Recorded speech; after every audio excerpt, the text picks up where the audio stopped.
1절 말씀에 보시면 예수께서 모든 말씀을 백성에게 들려주시기를 마친 후에라고 기록되어 있는데요, 마태복음에는 산상설교가 나옵니다. 거기서 팔복이 나오고 많은 가르침을 주님께 주셨는데, 누가복음에는 평지설교라는 이름으로 예수님께서 말씀을 전해주셔요.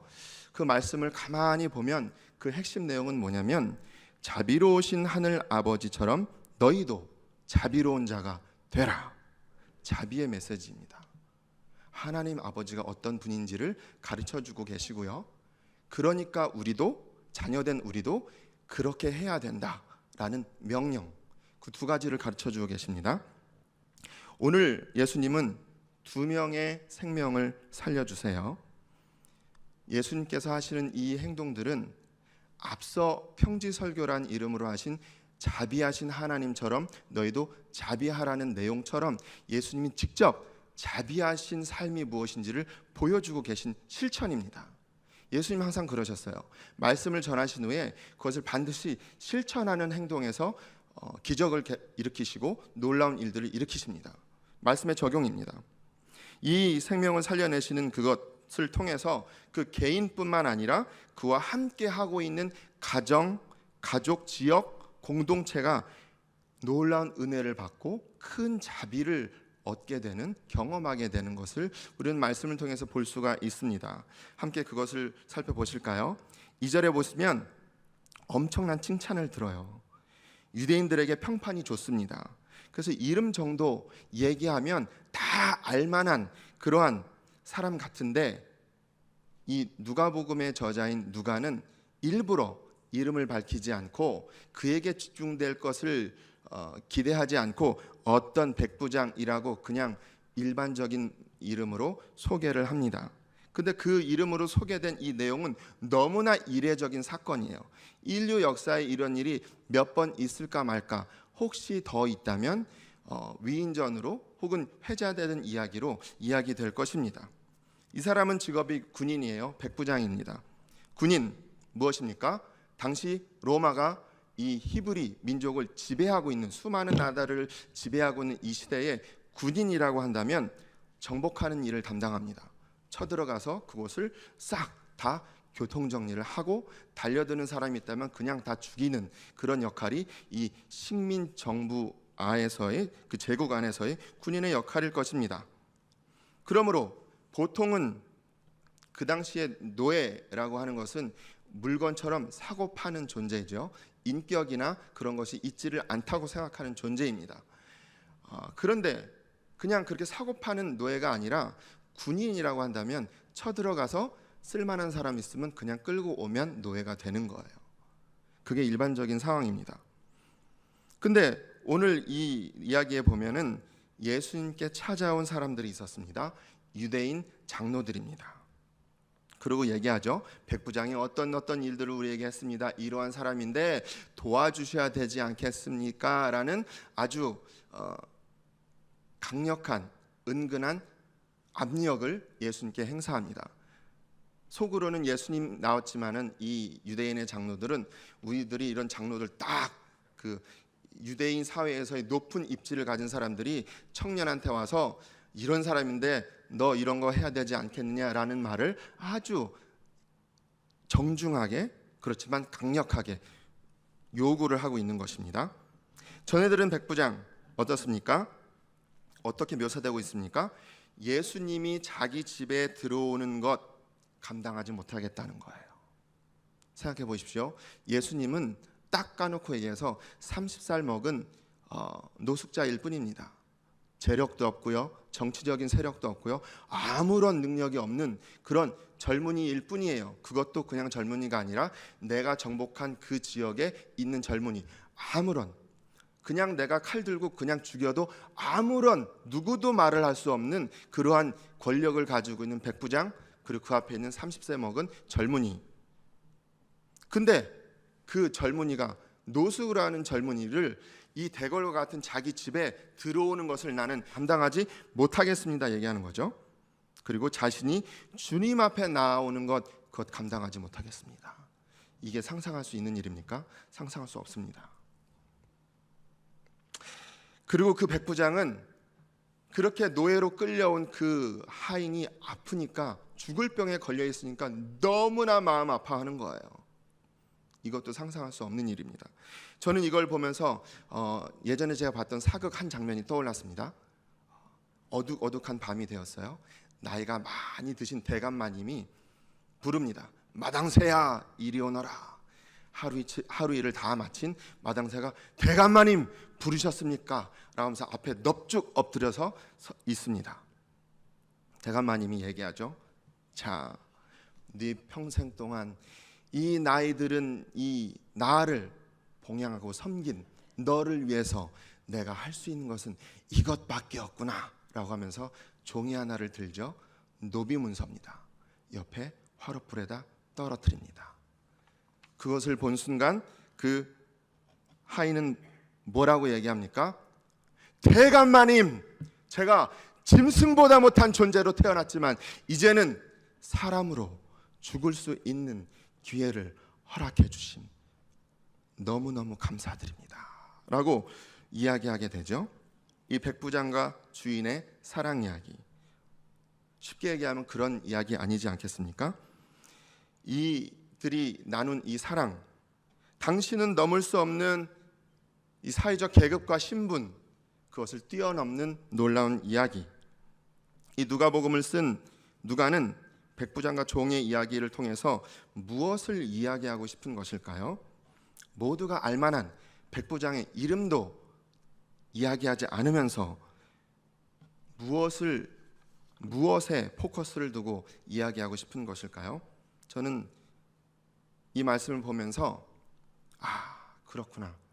죄로 인해서 감히 감당할 수 없는, 상상할 수 없는 벽을 넘으신 사랑 이야기, 생명의 주인 되신 주님, 우리를 만드시고 우리를 모든 것을 다 아신 그분께서 너무나 낮은 냄새나고 더러운 그곳에 태어나셔서 우리를 조용히 섬기고 그러면서 아무런 생색내지 않으신 주님, 그 주님을 사랑에 구원하신 주님 이야기를 소개하고 싶은 누가의 마음이 읽혀졌습니다.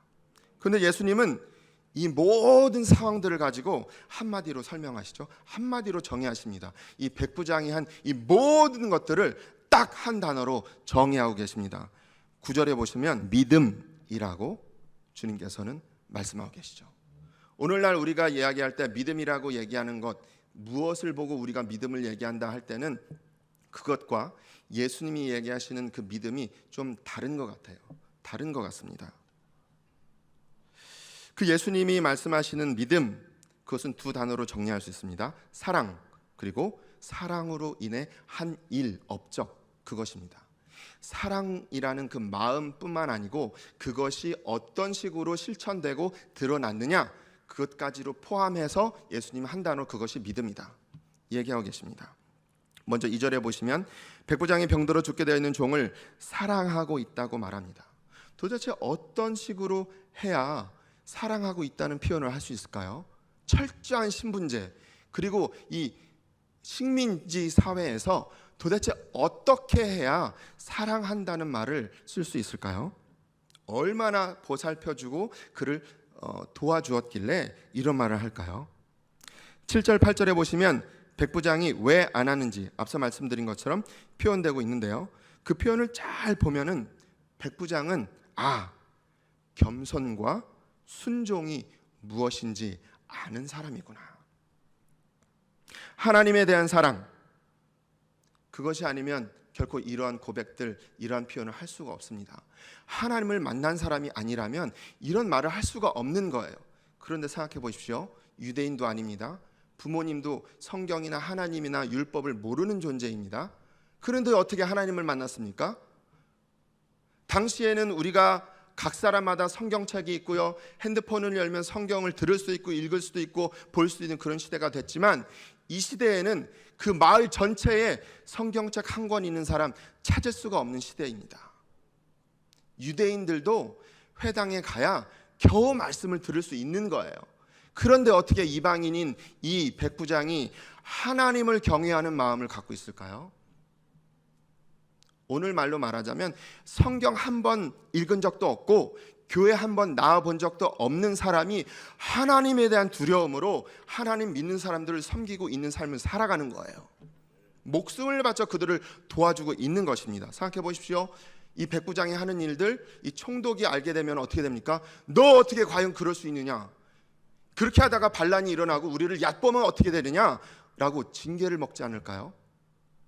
목숨 걸고 자기 직위를 걸고 지금 그렇게 살아가고 있는 것입니다. 왜? 그런 하나님을 만났기 때문입니다. 하나님 앞에 서면 이 모든 것이 아무것도 아니라는 걸 알기 때문입니다. 이게 하나님의 놀라운 은혜예요. 하나님이 사람들을 만나주시는 그 방식은 우리 인간의 머리로 이해할 수 없는 일이 너무나 많이 있습니다. 그런 하나님에 대한 사랑, 하나님을 두려워하는 존재였기 때문에 그 하나님이 만든 피조물인 사람이라면 그들이 종이라 할지라도, 내가 정복한 그들이라 할지라도, 내 칼날 앞에 이전에 쓰러졌던 그 민족이라 할지라도 나는 그들을 위해서 목숨을 걸고 도와줘야 되는구나 라는 것까지 나가는 것입니다. 그렇게 겸손과 순종, 그런 모습을 우리는 여기서 분명히 확인할 수 있습니다. 어떤 일을 했습니까? 유대인은 말씀드린 것처럼 이방인이죠. 하나님을 섬기거나 율법을 들었던 경험이 전혀 없지만, 게다가 식민지 상황이지만 어떻게 이렇게까지 할 수 있을까요? 식민지 상황에서 정복의 최전선에 있는 거 군인입니다. 그리고 군인이 어떻게 진급하게 되나요? 많은 공적을 세우면 진급하지 않겠습니까? 백부장까지 오른 이 사람은 얼마나 많은 사람을 죽였을까요?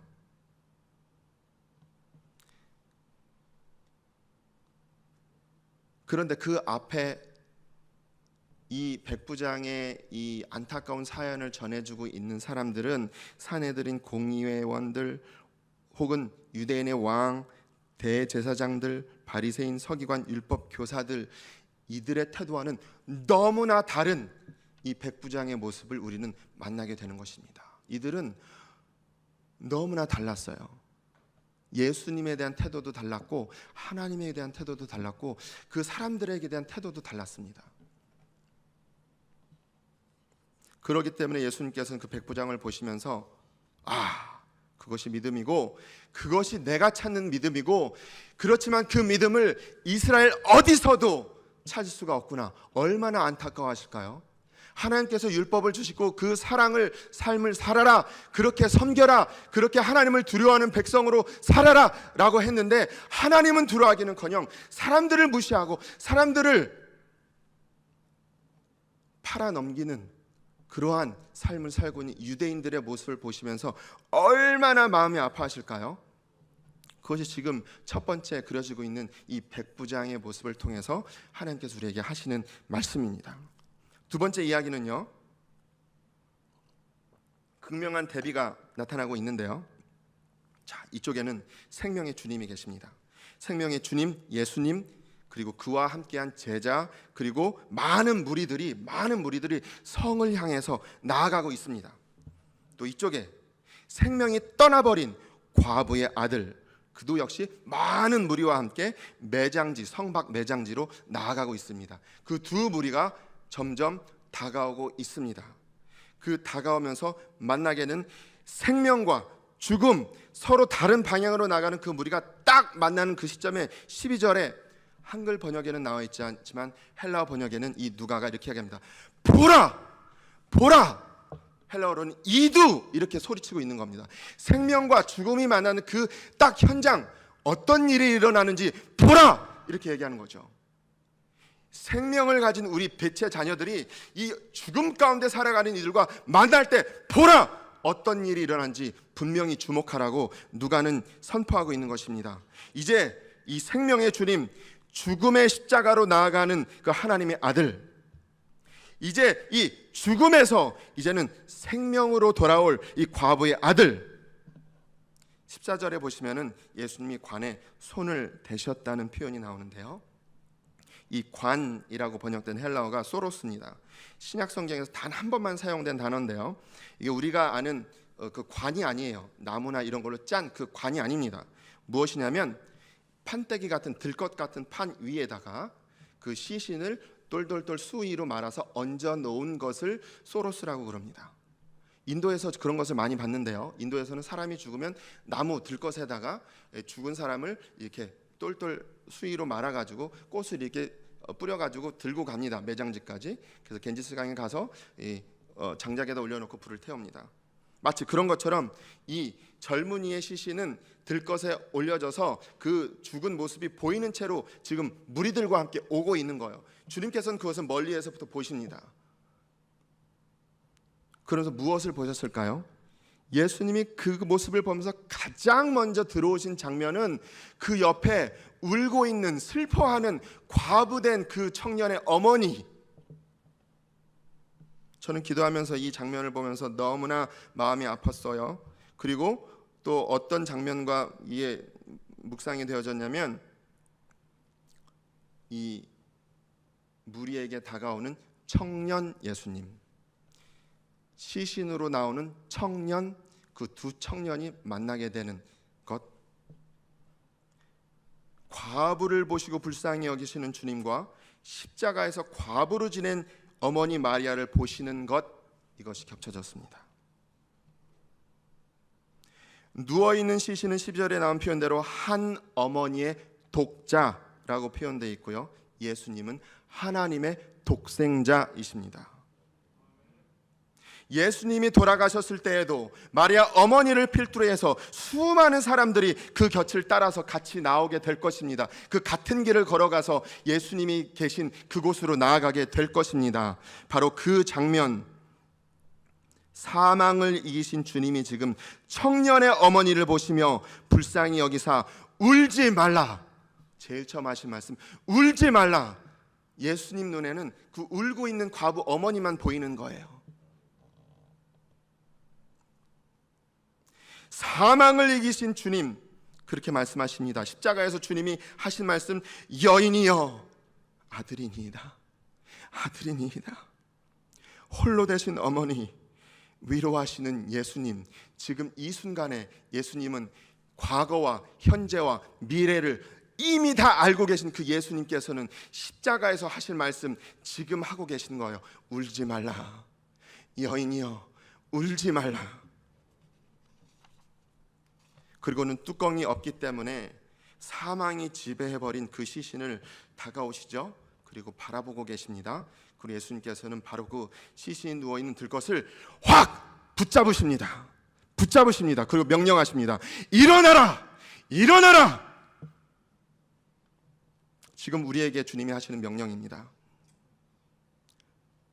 창조주 되신 그분의 명령은 아무도 거역할 수가 없습니다. 그 창조주의 명령을 이루어지지 못하게 할 아무런 것이 없고요, 그것을 이루시지 못할 분이 아닙니다. 왜? 전지전능하신 분. 명령하시면 그것은 바로 실행에 옮겨지고 완성이 되는 게 창조주 하나님의 명령입니다. 지금 그 주님께서 명령하십니다. 일어나라! 일어나라!